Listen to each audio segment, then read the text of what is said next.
man, let's talk about the Hoop Collective. Since Dave Smith comes in with shots fired, guns are blazing, the smoke is still coming off the barrel of his strap. Hey, yo! I don't know. I didn't think of another word. But we're going to talk about Brian Windhorst has a podcast called The Hoop Collective. Shout out to Brian Windhorst. Not a favorite of mine, but shout out to him. He is a source. He has a podcast, I think, with one of the writers that I think he's a Dallas writer, and there's another guy. But they were talking about predicting the top 10 rankings going into next season.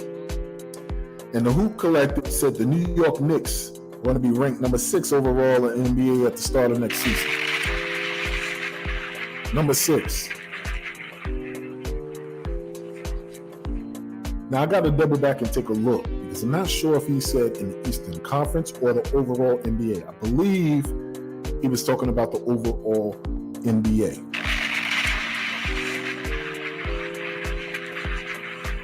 But if he's not, I'm saying it. I'm saying the overall NBA. Number 6. And they had the Cleveland Cavaliers in front of us. For those of you who don't know, Brian Windhorst is a homer for the Cleveland Cavaliers. He was there to cover LeBron James, along with Chris Broussard as well, along with Nick Wright.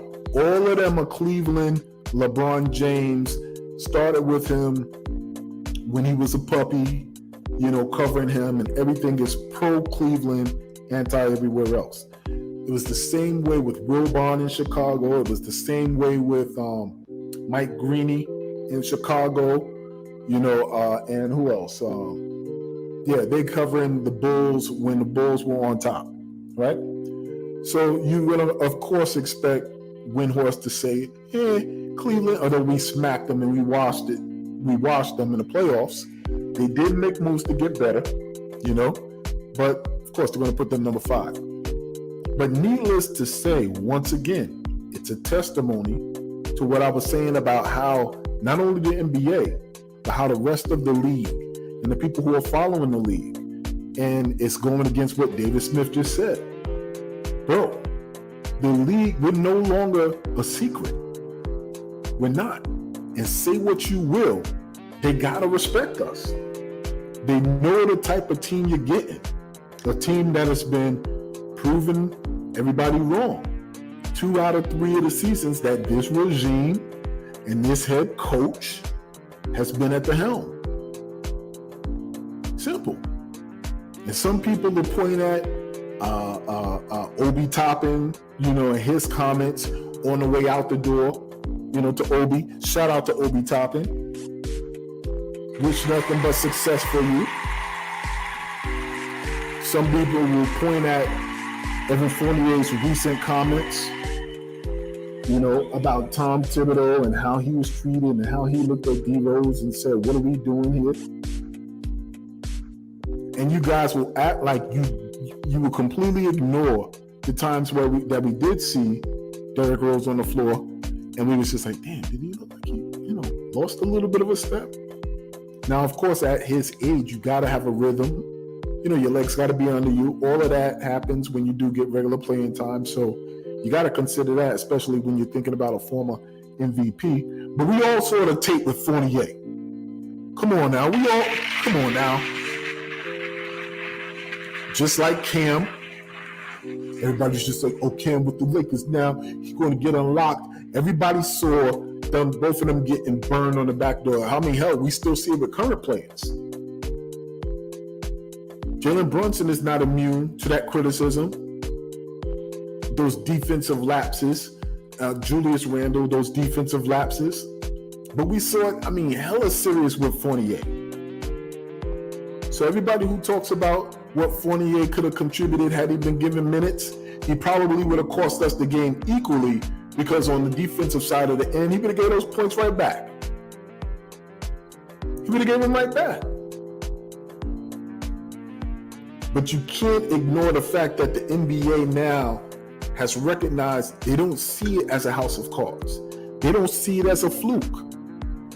They see now, because you got a player like Jalen Brunson on the team, and they've seen his impact on this team, on the Julius Randle, and because of the front office's moves or non-moves,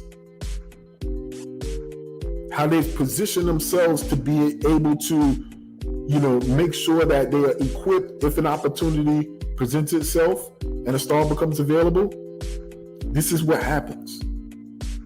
People start identifying you as one of the top teams, and this is all we've asked for the last 20 years.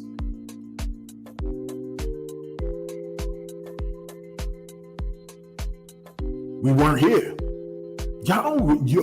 David, bro, you don't remember the miserable years that were just like 5 years ago? I laugh. It's comical every time I see Iman Shumpert in an interview. And how he was talking about, Knick fans are booing me. Well, listen, man, let's come on now. That was your rookie season, we understand. But outside of that 2013 year, you was part of some of the worst teams. Q Rich, part of some of the worst teams. Comical. Crazy. So, once again, I'm not going to spend too much time on this piece, but listen, even these writers who continuously laughed, and, to Windhorse's credit, he's seen the direction that the New York Knicks is going into, and he's tried to attach his cart to our wagon. Just like Perk did. He's been saying, he's like, I'm telling you, there will be a superstar who's going to sign with the New York Knicks. He's been on that wagon, I'd say, the last 2 years. Since we, took over the streets of in front of Madison Square Garden. Windhorse he's just like, I see where they're going, and I'm listening to the rumblings. They're going to get a superstar, and it's close. So I give him credit. He has been on that as well. But that's why it's important to be patient. That's why I'm so happy that the New York Knicks organization no longer listens to Knicks fans. That's why I appreciate it. When they no longer listen to Knicks fans. James Dolan had his ear to the streets 5 or 10 years ago.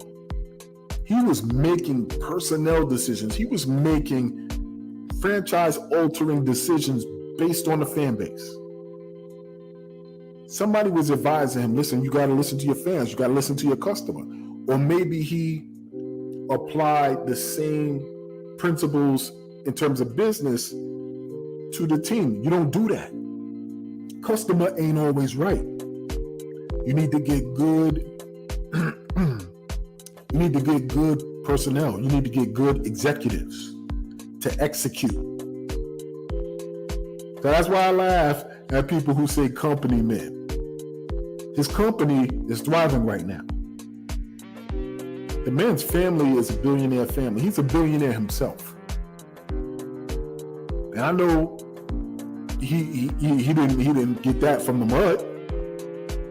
But in terms of, and I don't know his business like that. I'm just talking about current state of the franchise. Current state of the franchise is where it's at because they didn't listen to fans. Period. So yeah, shout out to the Hoop Collective.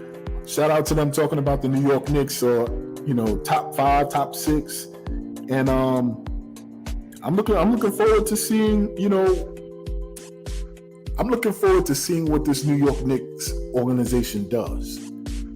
Right out the final 2 years or the final year or whatever, however much is left on Tibbs' contract. I think it's the same length of time left on Leon's contract. That in and of itself is a change that this organization isn't accustomed to. Letting the people that you hire have the duration of their time to get the job done. The way that New York Knicks fans be recommending we move with this team, if you led an organization that way, that organization would fail. It would fail. You give no benefit of doubt to employees. You give no time for a process and a plan to be enacted and a process to take place. You're going to cut in the middle of a plan an employee or an executive, and you're going to bring somebody else in who you expect either to have their own plan or to pick up where someone left off, having no previous knowledge of the reasons why things had started that way. And then when you get rid of that person, you got to get rid of the people that person hired. Or you keep those people, you bring in someone new who has allegiance to the previous. It's this whole thing that you guys are expecting to do, not knowing that there's ramifications that come with it. There was literally a ripple effect to you saying, all right, I just want, you're saying you want to move on from the coach and the front office. Like, how crazy is that? How crazy? And you talking, come on, you talking about Detroit? You talking about Detroit?